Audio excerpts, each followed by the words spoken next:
On Perspective this week, we gauge reaction to the Dr Ranson payout and the Chief Minister's statement to the House of Keys on the matter. Is government in crisis, or is it just a storm in the Tynwald teacup? Chris Robertshaw has been following the Ranson affair very closely since he left the Keys. What does he think of the statement? In the round, I thought it was very good. It was a very chief ministerial statement.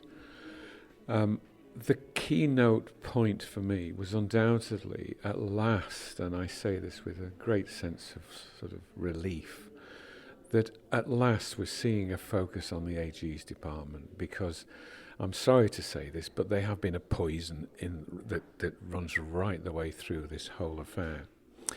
And that must happen. I'm sure it will. It's desperately needed.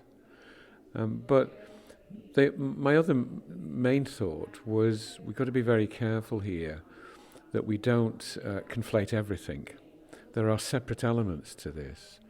And I understand that the Chief Minister would say, you know, this happened during the COVID crisis, and I suppose his inference that was you have to make some allowances. But I've always argued very, very strongly that these issues that emerged out of the COVID crisis represent much deeper underlying problems which need to be resolved, and it was only that they were the problems that already inherently existed in government were tested to the point of destruction. And so if we see this through the lens of, it's just COVID, or it is COVID, then we're going to make a terrible mistake.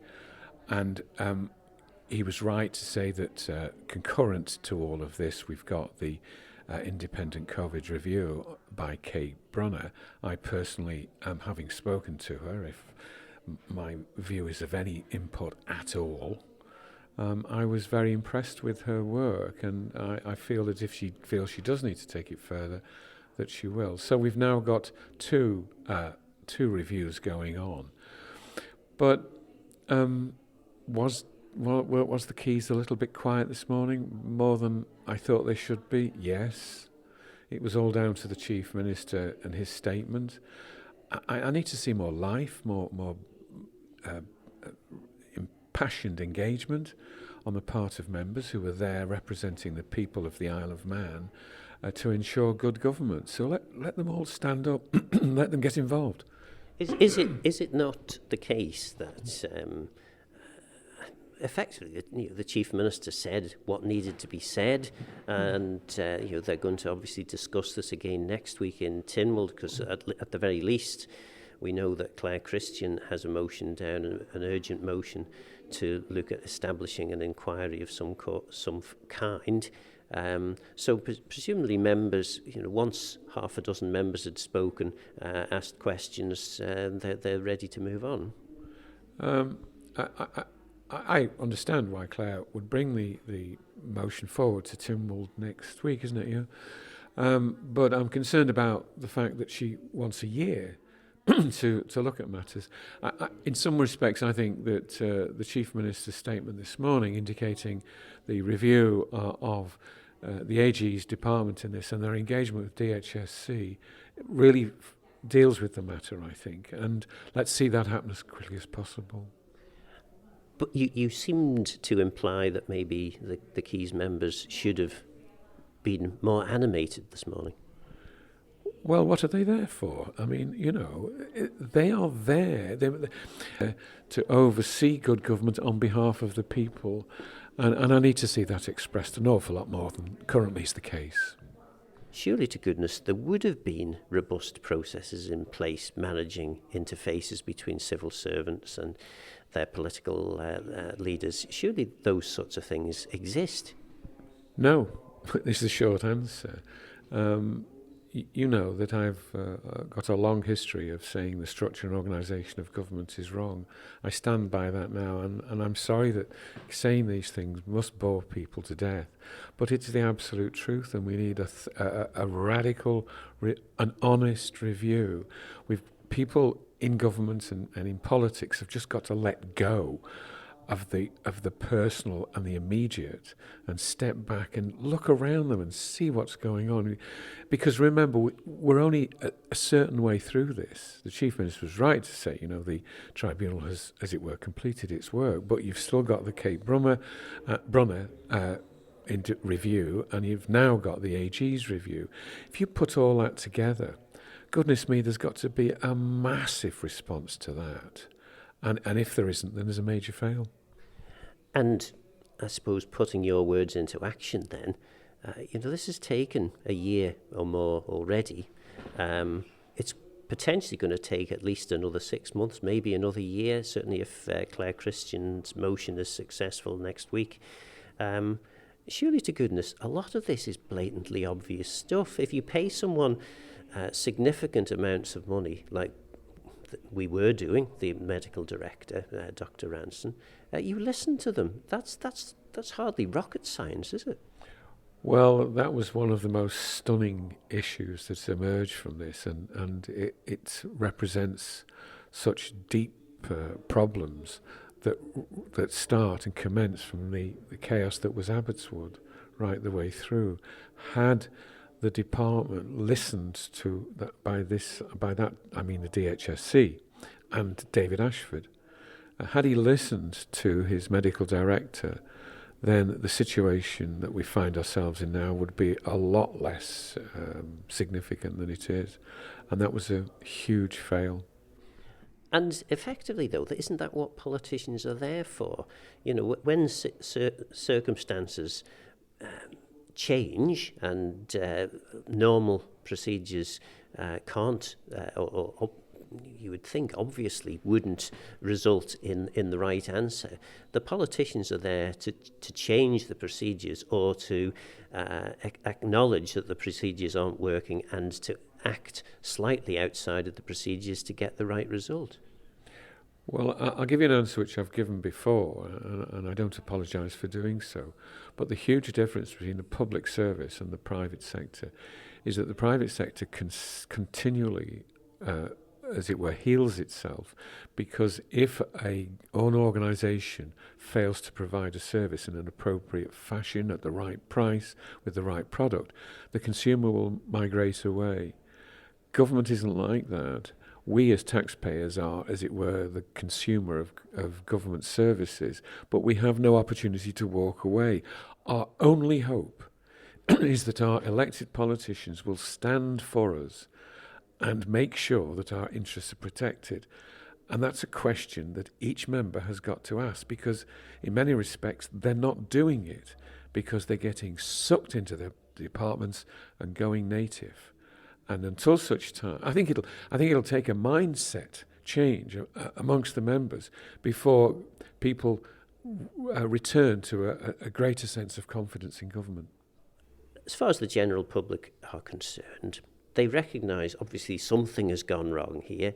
They've recognised that government has been forced to pay out a significant sum of money. They may well be thinking, well, come on then, it's time you got on with sorting out all the other problems we've got now. So why, what is it about this affair that needs this continued investigation and consideration? Because the structure and organisation of government has been shown to be inadequate for modern purpose, and that's how deep it goes. And until such time as that's addressed, then we're not going to have an answer to this. The Chief Minister sort of touched on it momentarily in his statement this morning when he said a lot hangs on the head of one individual, and that person, as it were, can almost freely misbehave. That's occurring because our structure and organisation is wrong. And you know from history that I've long argued this case, and I will continue to argue it to the last breath in my body, if you like, and I hope that eventually those changes take place so that the departments are much more attuned to serving the public they are there to serve, and that strategic overarching thinking happens in a different manner than it currently does, because so many departments are doing things that they're not competent to do, and it's not their fault. having, as seems to have happened, got rid of, or perhaps it was just a coincidence that the remaining senior figures in the civil service disappeared, and left with a lot of now senior civil servants who have limited experience at a senior level. How do you think government is going to make these changes?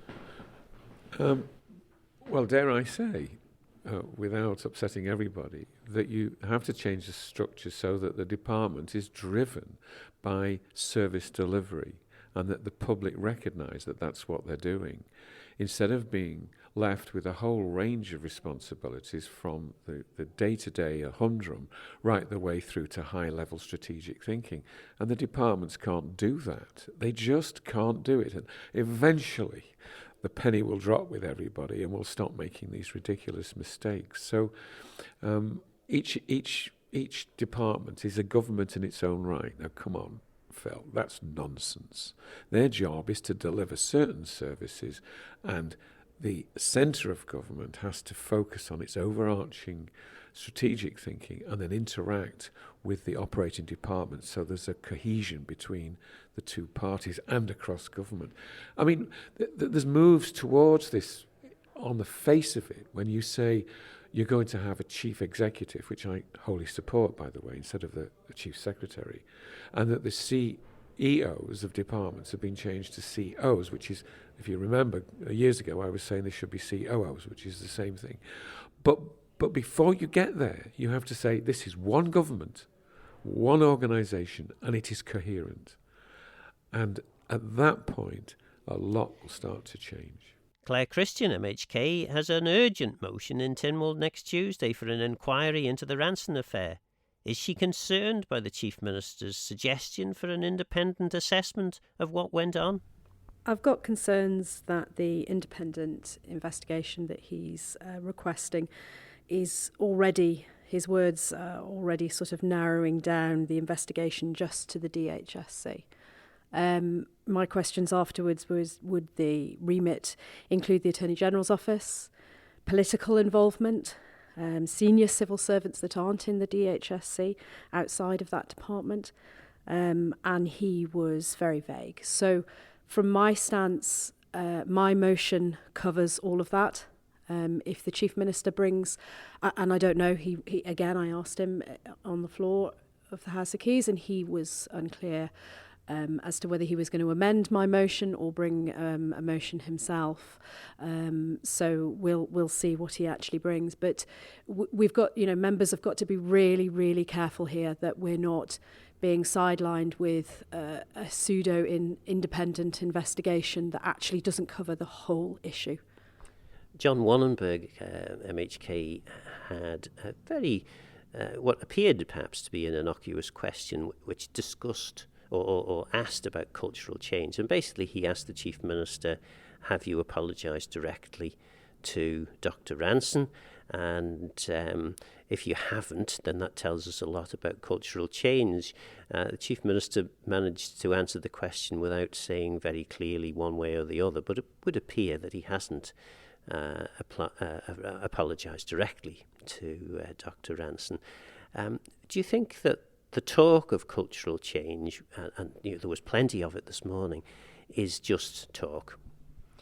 So, that John Wannenberg did raise a very important point there.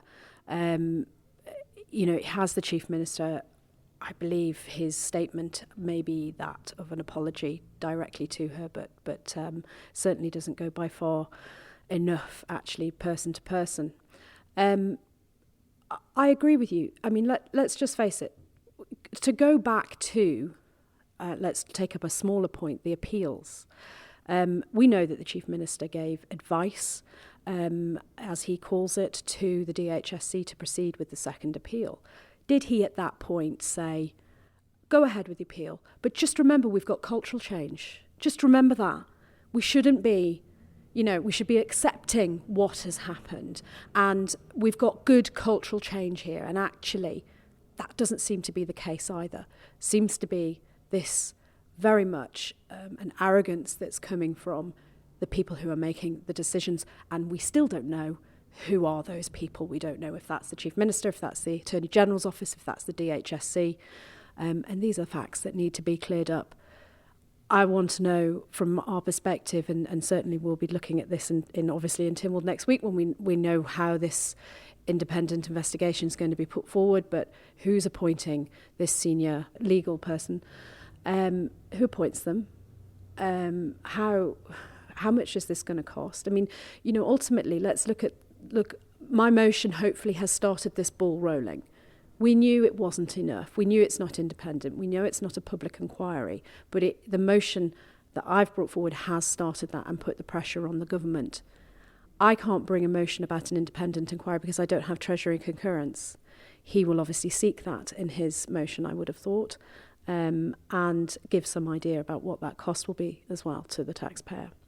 And I suppose going back to the discussion about cultural change, we'll see next week, won't we, in the debate as to whether the cultural change is a real thing or whether it isn't. I would imagine Council of Ministers will be wanting to ensure that whatever is supported by Tynwald, it's their motion, that's a natural instinct for Council of Ministers.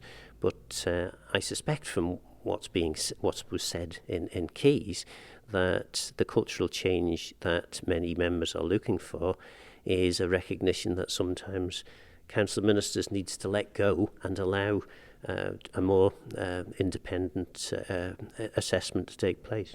Yeah, and is this, when you've just hit the words on the head there, you've just said independent assessment. That's what we've been told is coming. What is that? I've never heard of that before. Is that a report? Is that a review? Is that coming to Tynwald? Is that going to be made public? It's very vague, albeit that it was clear, this is what we are doing. Actually, there's not really the meat to the bone. We've got a long way to go here before we know whether this is enough, and the public need to know that. Were you surprised at how few and how limited, perhaps, the comments from or questions from your colleagues in the House of Keys were in the Keys sitting?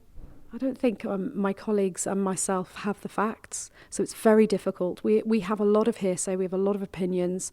We've, because of sub judice, we don't have the actual facts to hand, so it's very difficult. And nobody wants to accuse anybody of anything, without actual having facts, because that would be wrong. But it's really important that we move on and we move forward with this. But the government have got to do this in the right way, not this cover-up, not this a small independent investigation or assessment into just the DHSC. It is wider than that, and they have to see that that's the case. That people who are involved, whoever they are, they need to come forward and say, I should be giving evidence to this. I should be telling my story. Should it be a full public inquiry? I mean, the Chief Minister certainly indicated that there would be significant cost associated with that. I ask again, should it be a full public inquiry? So it's a very good question, because when we debated the COVID inquiry, whether that should be a full public or an independent inquiry, and the same argument came up then, that it would take years with a public inquiry and a great cost, and that seems to be the default mode by the Council of Ministers. Oh, don't let it go public, because actually that will be a huge cost and time. So the answer really is, the government seem to be, and they seem to be kind of, gambling here with taxpayers' money with regards to appeals, the should we go to a tribunal, etc. These are the decisions that actually, this has cost £3.2 million and probably a lot more. So they're prepared to make those gambling decisions, but yet they're not willing to be held account for that. And so that's the question that we know. What is the value of that? Should we be spending, and what is that value? How much would that cost? Should we be spending more on that public inquiry? Just for another example, the COI that's being investigated by the United Kingdom government into the British Virgin Islands is at the cost of the UK government, not of the British Virgin Islands. So that's something that needs to be bore in mind. Are we at that level? Should they be investigating? Those questions need to be really honestly answered. And that would be a really big step to actually say to the United Kingdom government that we are so concerned at the future or of the state of the Isle of Man government that we want you to organise the inquiry. Is the current political system sustainable? That's really the question. The way that the civil servants interact with politicians and vice versa, is that sustainable? If Rosalind Ranson didn't have the BMI behind her, we would be none the wiser. These reforms would not be happening, and that's really serious. That thank goodness she has come out, and thank goodness she had the BMA, the British Medical Association behind her. But also extremely worrying that we would not be none the wiser. Should the Chief Minister have resigned? A prominent union on the Isle of Man was asking for that. I think, again, it comes back to having facts, doesn't it, Phil? I certainly wouldn't ask the resignation of any member unless there was outstanding facts, and we don't have those facts of how much of an involvement. Certainly, if you're asking me, does the Chief Minister have involvement in what happened to Dr Ranson, as far as I'm aware, he didn't. That was his name, as far as I'm aware, didn't come up in the court case. So it's, in terms of if you're asking how the government has handled this since then those are the facts and the questions that this investigation should be looking at. Loads more to talk about on this after the break. Rob Collister was briefly Health Minister last year. I asked him for his thoughts on the Chief Minister's statement. I think the statement is what we would have expected as Tynwald members, and I think that's the sort of statement that the public would have expected. As the previous Health and Social Care Minister, I certainly welcome the paragraph in which the Chief Minister has outlined that a further assessment of the department's management throughout the tribunal process will now be undertaken by a further independent person, and for that person possibly to be from the bar. I welcome that review, and I think that does tie into some of my own investigation that I had to go through. So as on a very personal level, I welcome that, and I hope that this individual that is appointed is independent and will actually look at all of the processes that's been undertaken and the decision making of those processes throughout the tribunal. Have we not gone past this stage, though? Should it not be a full public inquiry? I think at this stage, I think what the Chief Minister is saying, that there's going to be a further independent review, I welcome that. And then if the findings of that investigation or inquiry come out and find additional parts of work that need to be undertaken, then I think we should then move on to a full public inquiry. But at this stage, I'm happy for the review. And as the previous Health Minister and having to be involved in some of these decisions that were taken, I welcome that news today. The Chief Minister's statement talked of a review of, or an assessment of, the actions taken by the Department of Health and Social Care. Are there not other parties that need to be assessed and their actions assessed? Yes, I don't think it's just the department. I think we also have to look at the AG's chamber. I think we also have to look at the Cabinet Office, and I'll just narrow that down, the role that was played by the Chief Minister, and more importantly, the role that's been played by the Chief Secretary throughout the appeal process. In terms then of your own involvement in all of this, are you in a position at this stage that you can tell us what went on? Not at this particular stage, because all of my evidence I presented to my own investigation has been ring-fenced by the committee, so I cannot put it into the public domain. What I will be doing is making further inquiries in order that I can fully cooperate with this new inquiry, which I intend to do, in order for all of the decision-making that was undertaken during my time as the Health and Social Care Minister, all of that can be put into the public domain, which is what I've always asked for the opportunity to do that. So you're seriously concerned that an independent assessment could be undertaken and you wouldn't be able to speak to it because of what the Tynwald Standards Committee has said? Well, the Tynwald Standards and Members Committee has said to me that all of the evidence that I gave to the committee belonged to them, so I cannot share it in the public domain. And I've always said that I would like all of my evidence to be put in the public domain in order for the public, and especially my own constituents, to judge me on the evidence that I've presented. It would be quite extraordinary if a committee of Tynwald effectively was standing in the way of an independent assessment. I'm almost certain that the committee, myself, everybody involved in this whole process will be as transparent and cooperative as we can be to this inquiry, because there are some questions that need to be answered.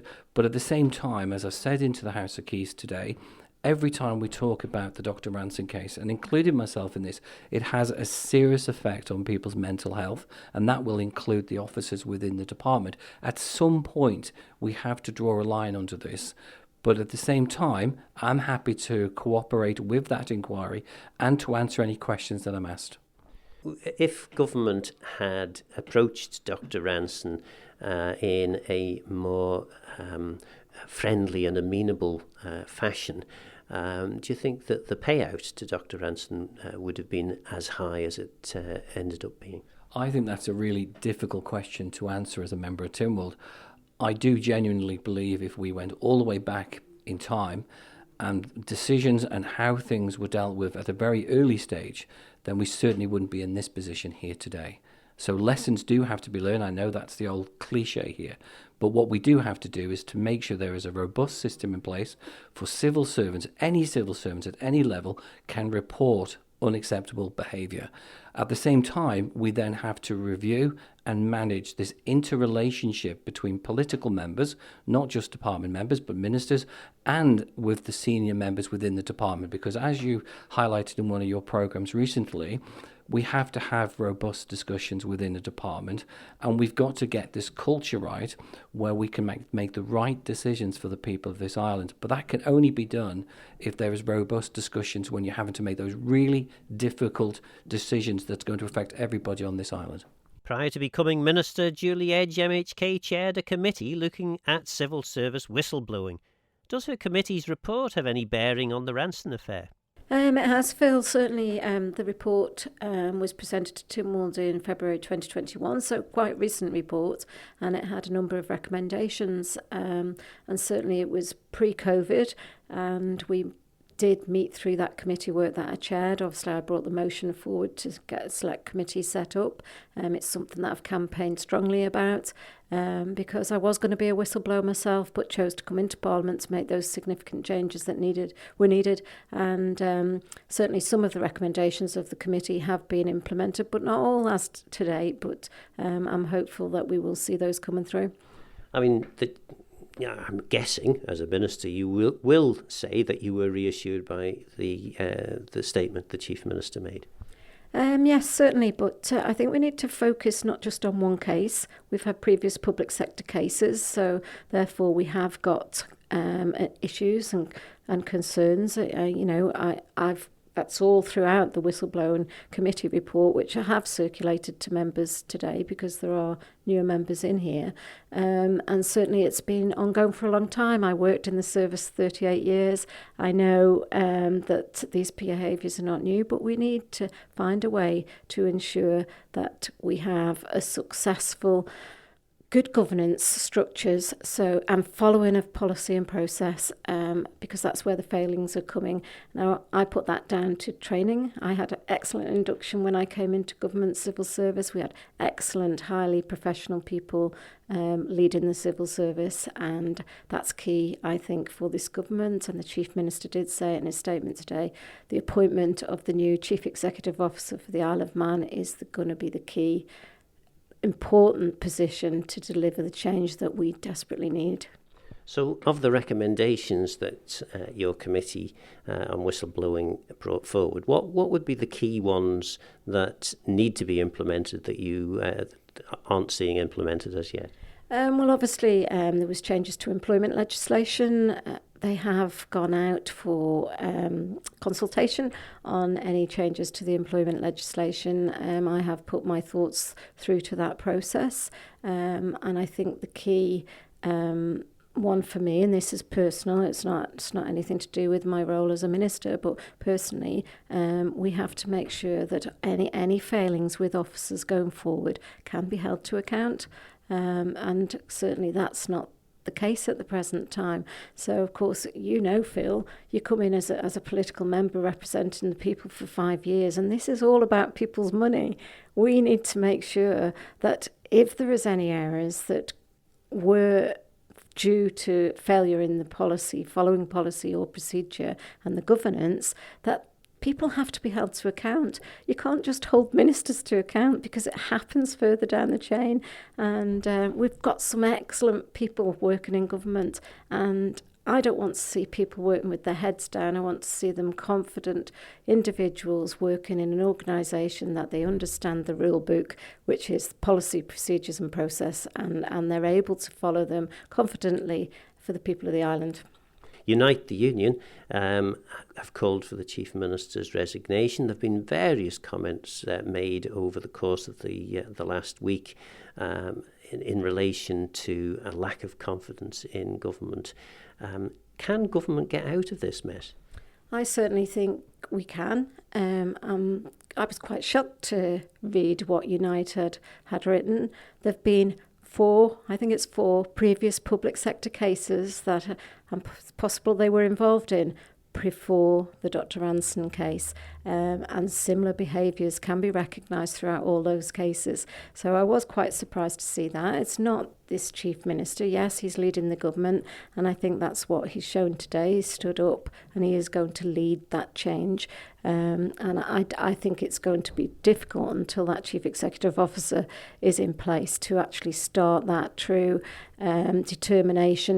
determined focus on ensuring that we have an excellent workforce that understand the policies they should be following of the government of the day, and that they're implementing that. But also we do need politicians in here that have a good understanding of how government operates, what's gone before, look back, do their research and come forward with facts. And that's really important. And I think perhaps we've seen some of that today, that people have had a little, members have had a bit of a reminder of the work that has happened, and we can't lose sight of that, but we do need to be progressing further with the really important issues that this island faces.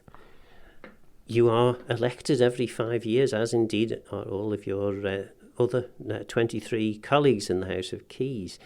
Do you think the public are prepared to wait as long as it's already taken, let alone a further potentially 6 months, 12 months investigation, to get answers to some of these problems? And ultimately, while you're all focused on this particular issue, there are other major significant problems that the Isle of Man's facing at the moment as well. As I say, that's my point, really. We've had previous cases where addressing the changes that need to come forward through that whistleblowing committee recommendations. We've started on it, we've implemented some of them, but there's some real key issues that the island is facing. And I do completely understand that the public have elected all of us into here. The public need to see that the work that is being delivered is the right work. I get really concerned, Phil, around social media. The facts are not always accurate, as we know, on social media, and I think that's down to us to make sure that we have the right information out there available, the hard work, the work, everybody's working hard on the island for this island, and that includes us politicians. And what we need to do is stand up, be accountable, not to look for the next vote, make the tough decisions that need made for this island. And I came in here to do that. I've made some really tough decisions in the previous administration. I'm continuing now, and whistleblowers will always come forward, I hope, and have the confidence to come forward. But we can't stop here. We've got to make sure that anybody in the public sector is confident in the workplace, confident to report and not receive any behaviour that's detrimental to them or to the public purse. Bernard Moffat is a political commentator and former leader of Unite the Union. He has a wealth of experience in working with government on staffing matters and has been engaged in Manx political affairs for many decades. Was his union right to call for the Chief Minister's resignation? I don't think so. I think that they were simply echoing what a number of people have already said. I think I put it in a statement that I pushed out early on myself. But, I mean, as you're well aware from your time in government, people are always demanding resignations of ministers or chief ministers, you know. I think the difference this time is it's a very serious, one of the most critical issues I think there's been. You know, you could have a review of where there have been scandals in the past or episodes, and they generally wash over within, I don't know, 1 to 3 months at max. But I have a feeling that this one is going to hang around for some time. It's already done incredible damage to, I believe, morale in the public sector generally, and it certainly has beaten down any confidence that still remained in the political class. And I think that, although I'd be expected to say that, although I was critical in the past of politicians and have been for well over 40 years, I don't ever recall the public mood being so at odds with those people who represent them these days. And that was probably evidenced by the very poor performance there was in the Keys today.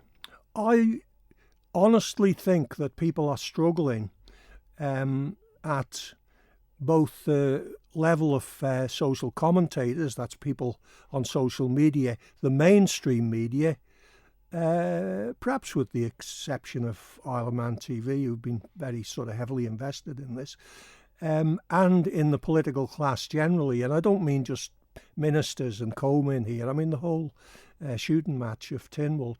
I think they're struggling to find what will draw a line under this and what will, if you like, heal a very great impasse that has been thrown open by the Ranson affair.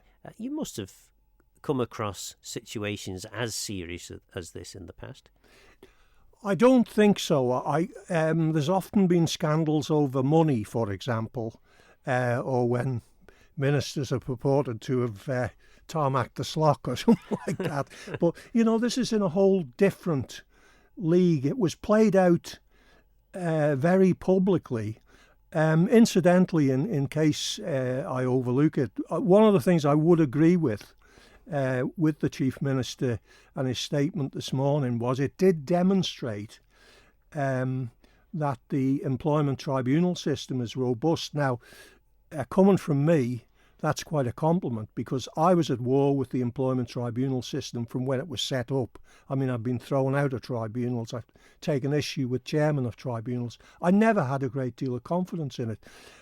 What the Ranson affair has demonstrated is it can deliver a kind of fair and incisive judgment. But, I mean, you have to bear in mind here, despite what Alf Cannon said this morning, Dr Ranson was in a unique position. She had very strong public support, I think. There was an identification with her as a victim in this from very early on. And she also had a good legal support from her association or from a trade union. And I think that's probably one of the things that comes from this. It's very important that workers should ensure that they're either in some sort of association or a trade union. I mean, I can remember people turning up at employment tribunals because we used to monitor them to see, you know, could we pick them apart. I remember once a single mother was trying to get a week's pay out of a fast food place that had kicked her out, and she turned up to a tribunal with a baby in a carry pram, and the first thing the chairman said was, we'll have to get rid of the child. You know, that's how awful they were in those days. And I think what this demonstrates is that the tribunal system can be robust, it can be fair, and it can deliver judgment for people. But going back to the overall implications of the Ranson affair, it does indicate that the involvement of politicians, which I don't recall as being a feature when I was a trade union official for the Transport and General Workers Union, in personnel matters, is a very bad thing. Politicians used to keep their distance from it. They left the issue to chief executives or senior management and to the personnel office. I mean, I hope at some stage you or Manx Radio can get some of the people who were on the opposite side of the table from me at the personnel office, as it was called then. I think it's called OHR now. But I argued all the time with these people, but I had a tremendous amount of respect for them because they did a very fair job, if you like. Now, I think the politicians of not just the class of today, but perhaps the previous administration as well, have started to undermine that by interfering. I mean, the most crass thing was Alf being asked to give what he's described as a view on something to do with this. I mean, he should have walked a mile from this. It shows a very poor sense of judgment on his part. They were very sound processes that came in the 90s in particular. Documentation was shared as well. We had full details of how the process was going to be followed. I would have had no hesitation, and did on several occasions, if we felt there was a conflict in a department. I recall once there was a conflict over an issue at Department of Transport, and we agreed for the process to be conducted for the department by the Department of Tourism and Leisure, and we were quite comfortable about doing that because we felt that the people at that time, Tourism and Leisure, would have done a professional job. They wouldn't simply have rubber stamped what their colleagues were doing over at DOT. Now, I think the whole thing is hopelessly messed up here. And I mean, I'm hearing utterances not just from Alf Cannon, because Alf is fighting a battle here to hang on to his political scalp, but from people like Jane Poole Wilson, who you'd think would be sort of a sensible person in terms of this agenda because of a legal background, and they still don't get it. They should be distancing themselves from the processes and making sure that the processes are robust. And by the way, people don't spend time doing their homework. I mean, you can jump on social media or Manx forums or write or scroll a comment in the newspaper.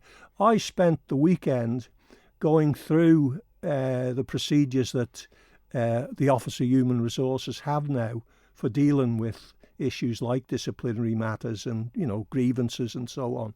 And it's all there, it's all set out. But I wonder, are people who are making comments, and indeed are the politicians, fully au fait with what's there? Because they are running the risk here not just of undermining the public service, but undermining those people who are charged with ensuring that public service grievances and disciplinaries are delivered fairly. This was a unique circumstance for the Isle of Man.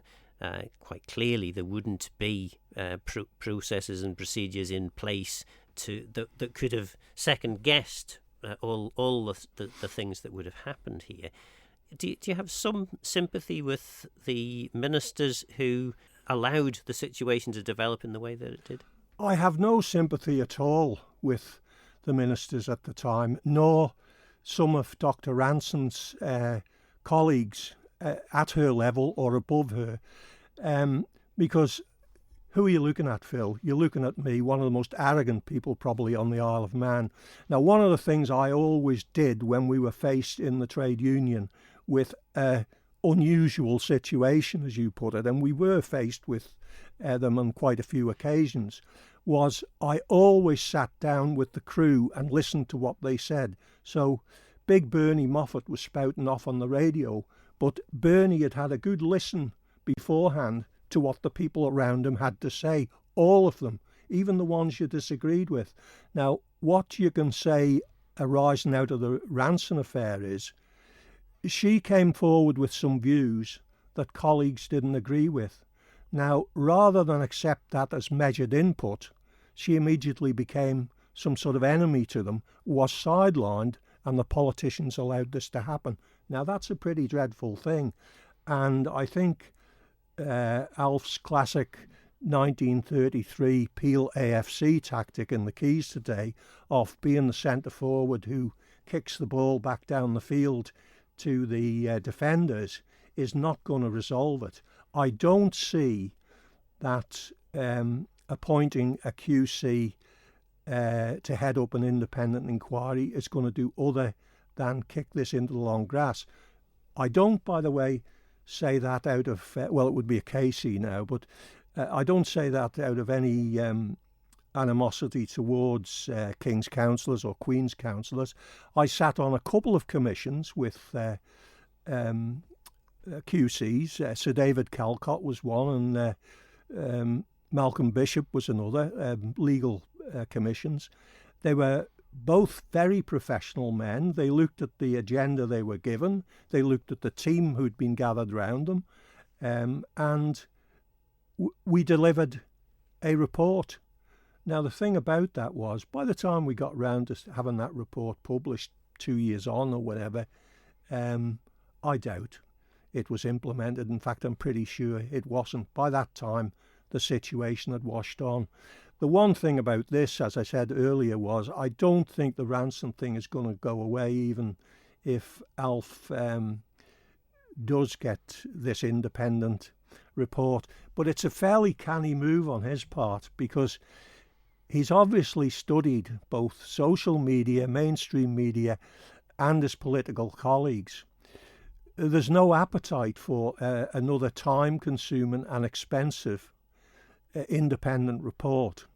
Some of them are suggesting Tynwald should set up some sort of committee. So what does Alf do? Alf says, let's have an independent report, but what I'll do is I'll write to Tynwald and I'll put the ball in their court. I mean, Jesus, this man should be on the football team, but playing for the Isle of Man, never mind Peel. Did David Ashford do enough last year by offering his resignation as a minister? Well, is it much of a gesture? You've been a minister. To go onto the back benches is not a great move, really. Probably your workload is a lot easier. Probably there was a bit more cash in it back when David did it, so there was a cash implication. But no, it's gesture stuff, you see. It's not... he didn't... sort of say, well, I'm going to resign completely and go to my constituents and see what their view was, you know. So I don't see that as a great gesture at all. And the other thing is, ever since, people are looking back to Ashford and saying, well, it all started with him, and the ones that came after Hooper and the very short-lived Rob Collister, it's nothing to do with them. But of course it is, because they could have shouted out, as could the sitting members in the department. What are departmental members there for?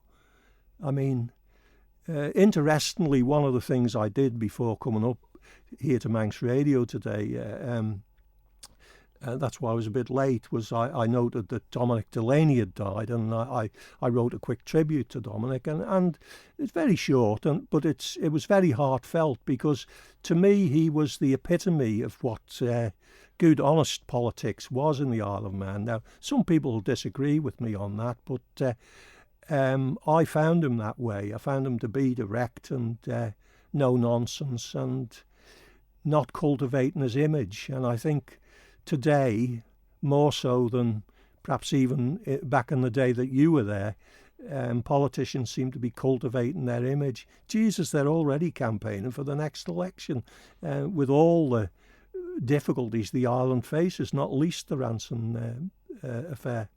And mentioning those difficulties, we've got a 156 million black hole in this year's finances, expected somehow perhaps miraculously, to reduce by 80 million to just a 75 million deficit next year. Does all this attention and focus on the Ranson situation and potentially the actions of a few ministers who perhaps didn't get it right, does that focus in trying to resolve a problem there mean that there isn't as much focus being put onto the real important issue of the day, which is how on earth are we going to continue to have the high level of public service when we don't have sufficient income? I think that it's probably the case now that there's little proper management of the government budget in the way that there was in the past. And I know people sort of the Tony Brown era and the VAT crisis, that was a real crisis for the island. And although he's much maligned, Tony Brown, he managed to pick his way through that at the time. But the fiscal focus there was under that administration and under the Bell administration has gone with this one. And it's not the fact that they're going to have to pay out something like, I don't know, with all the costs, probably well over 4 million. And if they have an inquiry now as well, who knows how much more. But it's all the other things that have gone on and gone into overspend and so on. And at that time, to have the focus of senior management and CEOs in particular, and the rank and file, all, if you like, looking at the personnel situation rather than how they deliver the service situation, is not a good thing for the island at all. And it's going to be very costly to us. And as I said earlier, given that performance this morning in Tynwald, I don't think there's Tynwald members there that have got the wherewithal to meet the challenge. They may be very nice people. I mean, it's easy to sort of insult people. I do it all the time, but I don't doubt they're all very nice and very genuine people. They don't beat their husband or kick their dog or whatever. But, it's past time the island stopped electing people into the keys that it likes or it thinks are nice. I mean, we need some hard-headed people in there. I suppose the one thing going for Cannon at the moment is he's shown he's hard-faced. I don't know about hard-headed. One of the hard-headed members of the House of Keys is Claire Christian, and she has very clearly said that perhaps it is time to invite the United Kingdom government to hold the investigation into what's gone on in regards to this Ranson affair. Is it as serious as that?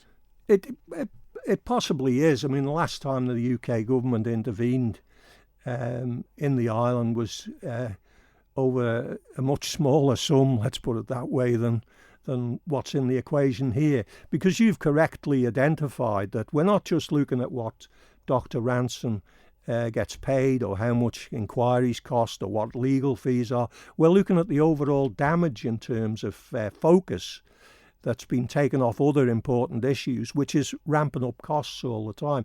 So I'm not a supporter, obviously, of UK intervention in the Isle of Man. I've been a nationalist for too long, so it's over 60 years. So I wouldn't support it at all. But, I mean, the constitutional position you have is that the UK government and the governor does have powers in this. I mean, you're the people who decided to have them there, and everybody seems to like the idea. They love waving Union Jacks and things at coronations. So I wouldn't just bin Claire's idea at all.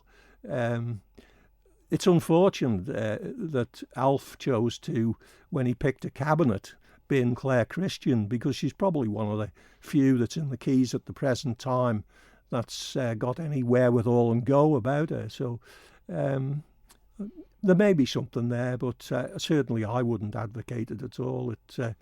The problem with the UK, as you're well aware from your time as a minister, is they're unlikely to say they'll conduct an inquiry for free if they would charge the Isle of Man anyway.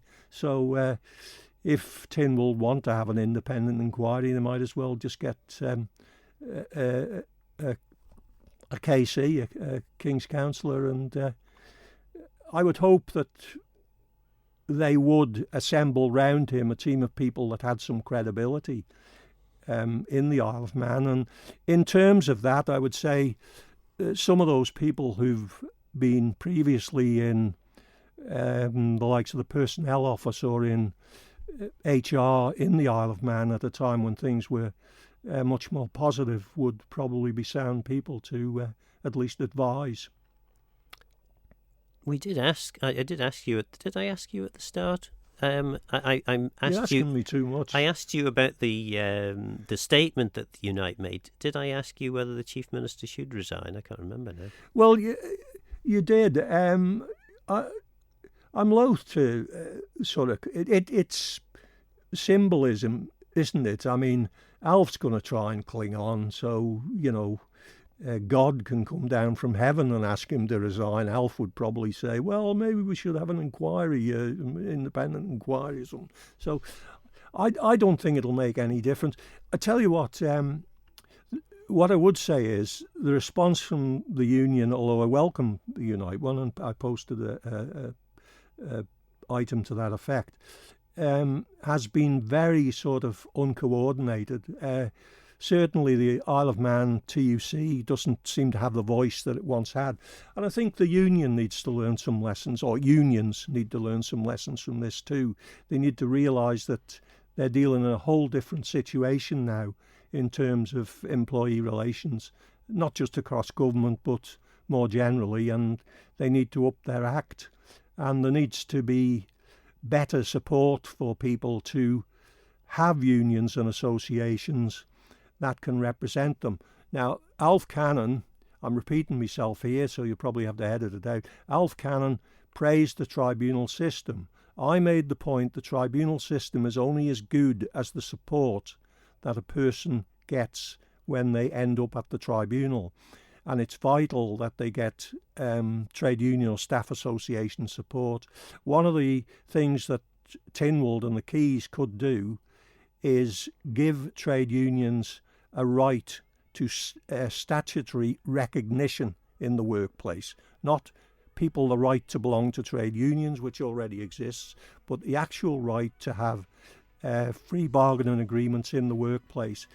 That, I think, would expand the number of people who were attracted to staff associations and trade unions, and it would be a very positive thing for the island. It would be, if you like, on the model of Scandinavian social justice, which is probably one of the best in Western Europe. There'll be a lot more on this in Tynwald on Tuesday, and I'm hoping to get the Chief Minister's thoughts in the near future. I have invited David Ashford to comment, but he is waiting for all the legal processes to be exhausted before commenting. For now though, I'm Phil Gorn, Guramayo, thanks for listening.